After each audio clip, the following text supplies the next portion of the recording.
depuis longtemps là. Salut Marek. C'est une joie pour nous d'être là aujourd'hui, accompagné avec un groupe je dirais tout d'abord un groupe d'amis, de personnes que nous avons connues ces dernières années, parce que nous avons accueilli à Thésée, d'abord à la demande de la préfecture de Saône-et-Loire, et puis des groupes qui se sont élargis. En 2 ans, nous avons accueilli plus d'une trentaine de jeunes demandeurs d'asile ou en voie de le devenir. C'est un peu inscrit dans l'histoire de notre communauté de Thésée, dès le début, quand Frère Roger, le fondateur de la communauté, est arrivé à Thésée en 1940. Tout de suite, il a été sollicité pour accueillir des personnes qui fuyaient la guerre. Après la guerre, l'accueil a continué avec des enfants orphelins et plus tard des familles du Vietnam, du Laos, de Bosnie, du Rwanda, plus récemment de Irak et de Syrie. Et donc depuis 2015, avec des groupes de jeunes hommes isolés du Soudan du Sud, de l'Érythrée, de l'Afghanistan. Et comme on vient de dire, on est là surtout pour les écouter. L'expérience que nous avons faite à Thésée, je pense qu'elle nous a changé. Oui. Je m'appelle Anthony, j'habite à Thésée, je suis Sud-Soudan, j'ai 20 ans. That's all I know in French. So I'm good.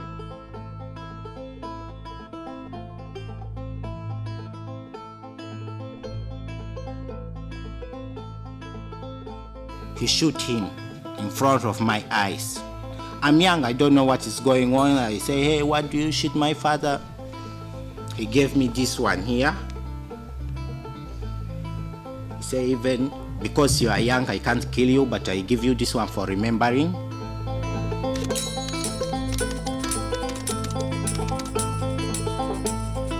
It's terrible in Libya. I found it's better Juba than Libya. Even they sold me 2 times.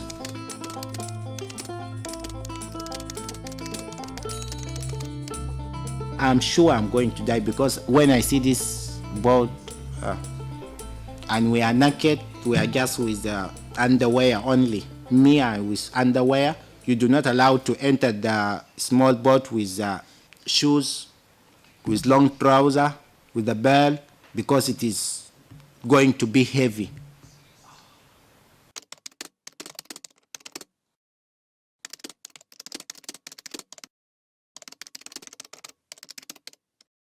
I ask, what is fingerprint? I don't know. The first time to see that machine.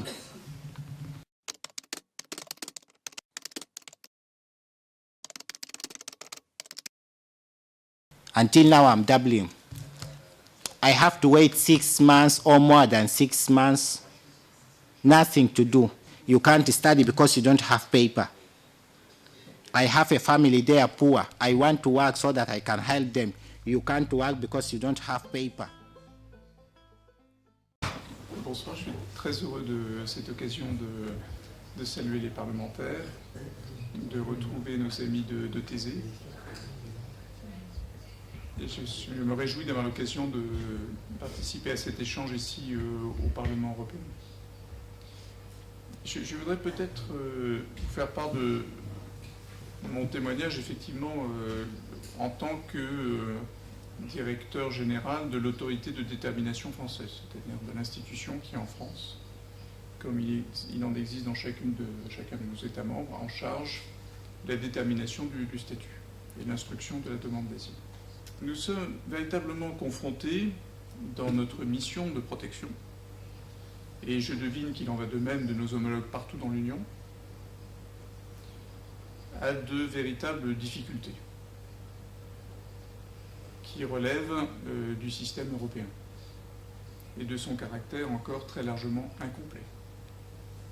Nous nous trouvons confrontés à des situations tout à fait inédites et que je décrirai dans 2 catégories différentes, parce que il y a en fait des situations différentes. Il y a d'abord celles et ceux qui arrivent en France aujourd'hui, comme dans d'autres États membres de l'Union, après avoir déjà fait l'objet d'une décision sur la demande d'asile dans un autre État membre de l'Union. L'OFPRA, l'institution française en charge de l'instruction de la demande d'asile, va se retrouver bien souvent en situation de devoir réinstruire la demande d'asile. Du point de vue de ce qu'est le système européen et de ce qu'il devrait être, il y a quand même là quelque chose qui me semble susciter une interrogation et qui, en tout cas dans notre pratique quotidienne d'instruction de la demande d'asile, pose une difficulté.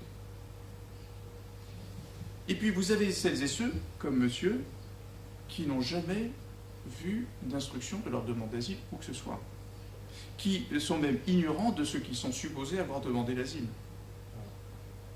qui ont simplement laissé des empreintes en arrivant, et tout ceci n'a rien à voir avec à mes yeux à la question de l'identification des personnes, ô combien indispensable. C'est une question de lien avec le pays et l'autorité compétente pour instruire la demande d'asile.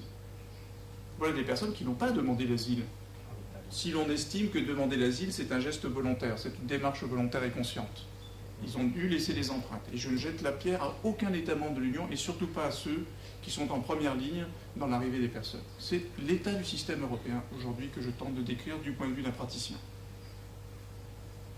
Et là, la conséquence, c'est ce que vivent ces personnes, c'est-à-dire qu'elles vont être conduites à devoir repartir dans un autre État membre de l'Union, et lorsque cela ne fonctionne pas, à ne pouvoir saisir l'autorité de détermination que fort tardivement, après un parcours extrêmement chaotique dans quelque État membre de l'Union que ce soit. Voilà pourquoi je crois, le président de la République française a eu l'occasion encore hier de dire combien ces règles-là étaient insuffisantes. Que ce qui me semble être la nécessité que nous puissions, je le livre aux députés européens, concevoir la mise en place d'un véritable office européen de l'asile. Que l'on puisse avoir un accueil équilibré, réparti, solidaire des réfugiés reconnus dans l'Union. Un espace intégré, efficace, protecteur de l'asile en Europe. Et moi je remercie à nouveau frère David et nos amis de Thésée. Nous avons mis en situation de toucher du doigt quelques-unes de ces situations que nous vivons quotidiennement et qui nous mettent tous en difficulté, qui à mes yeux appellent un sursaut européen, de manière à ce que nous puissions avoir des règles entre nous qui nous permettent d'exercer pleinement notre mission de protection. I'm 28 years old. I'm from Sudan.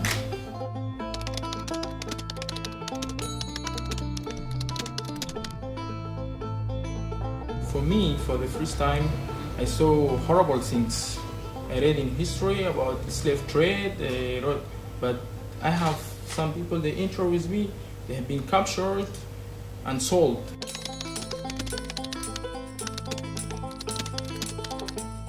We are in this boat 117. The wood, at the bottom start to crack, and it broke.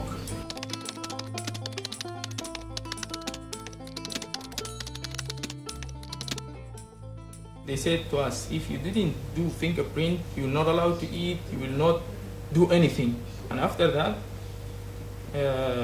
we are free, and I went to Ventimiglia. We stayed for a couple of days under the bridge. Then I crossed the borders. It was very difficult and it was very dangerous. After we make fingerprint, they say that Dublin, you ask asylum in Italy. You said no, we didn't ask asylum in Italy. Just we make fingerprint. For me and for many people, Dublin is, for many refugees, and Dublin is a nightmare. Dublin is dead. Now we work, and this is the commitment I gave today, that from our side we try to adopt a new, more fair, more humane, more substantial and more realistic Dublin.